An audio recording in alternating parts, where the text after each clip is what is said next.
name is Kristen Richmond, Volunteer Engagement Manager. Today I'm going through how to view, create, and clone all the volunteer positions you will need to help recruit your volunteers to make your health fair a success. So I'm already assuming that you've been able to successfully log into your account. If not, there are other videos to help you through that. So once you log in, this is what you're going to see now, this kind of schedule or calendar. Of course, we still have, this up here, but it will enter you in one of your sites. If you do need to switch sites, then you can choose this drop-down menu and choose the site you need to be at. So what you're going to do to view the volunteer positions, you're going to go ahead and click right here on volunteer positions. So you can see for this site, we already have 2 volunteer positions already created. So if your site needs help, we can always help get you started, and they would be listed here. So to view them, you can just go ahead and click in here. And here's where you can edit this volunteer position. If you need to add a new one, you can go ahead and click over here. If you're creating them for the first time, this is where you're going to want to start. So click Add New Volunteer Position. You're always going to want to make the status active. For my purposes in this video, I'm going to go ahead and make it pending. But definitely if it's active, that's the way your volunteers are going to see it, okay? So let's say we're doing greeter/traffic management.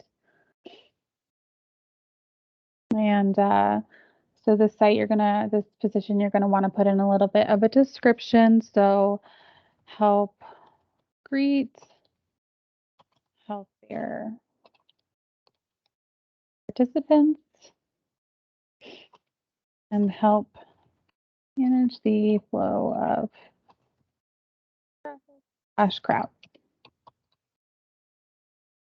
And we can definitely help you, create that. But, just a simple description to help them. If you want to make it larger, you can definitely come in here and change the heading size. You can bold things. If you want to, I don't think you have the ability. We might actually help you link in the protocols here. So we'll support you in doing that. And, that's where you can link it as well. But we can get you the actual URLs that you will need.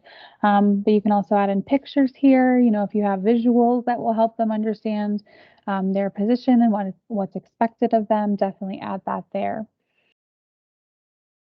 So greeter and traffic management. So public versus private, you definitely want to make it public. That's the way, again, your volunteers are going to see it to be able to sign up. The initiative is just basically medical, non-medical lab area. So this is a non-medical position. Duration. So many of your sites are just going to be, a morning. I don't think many sites are going into the afternoon. We definitely like, not too long of volunteer shifts. So if you do feel like your site needs custom shifts for your day, there will be a separate video showing you how to create those shifts. So what you're going to do is happens on. And you're going to type in the volunteer position day. So let's say it's April 30th. Still in 2021, it's definitely 2022. Then you're going to want to put the registration close date. Typically, we do this the day before. You can always change that, whatever your site needs. But typically, it's the day before. That way, we're not scrambling at the last minute to get folks information. Of course, if your site still needs it, we can work with you on that. But typically, the day before is a good deadline. Capacity and how many volunteers you need. We can also work with you to discuss this, or you can discuss it among your team. I'm just going to put 5 here. And then this is the duration, how many hours it's going to be. So let's just say it's 5 hours. Thinking of usually volunteers need to get to your site about an hour ahead of time just to help make sure everything's lined up and you can train them and they can get some breakfast, anything like that. And then you're going to want to put the actual hours here. I believe that's 11 a.m. Sorry if my math is off, folks. If you want to allow team registration, there's a separate video that explains the teams. So just, most places no, but if you do have a team of students, then you may want to select yes or teams only. Minimum age, of course, in the lab area has to be 18 and older. We do have some areas that's volunteer 16, so I'm just going to put 16 here. Max age 90.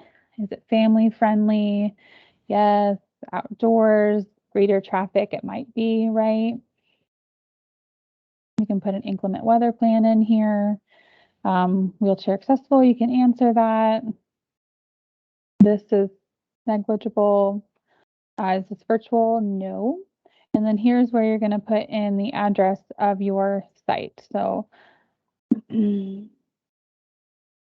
impact area, Colorado, skills and abilities. So this is non-medical. You can add other ones in there if you want. Tags you don't need to worry about. You don't need to worry about any of this. And then you're just going to click create volunteer position. And it's been added, so you can go back and click volunteer position here or here. And then you can see it right there. And I just want everyone to be aware as well, you can always adjust what you see in this table. So you can add in responses, you can add in capacity of this.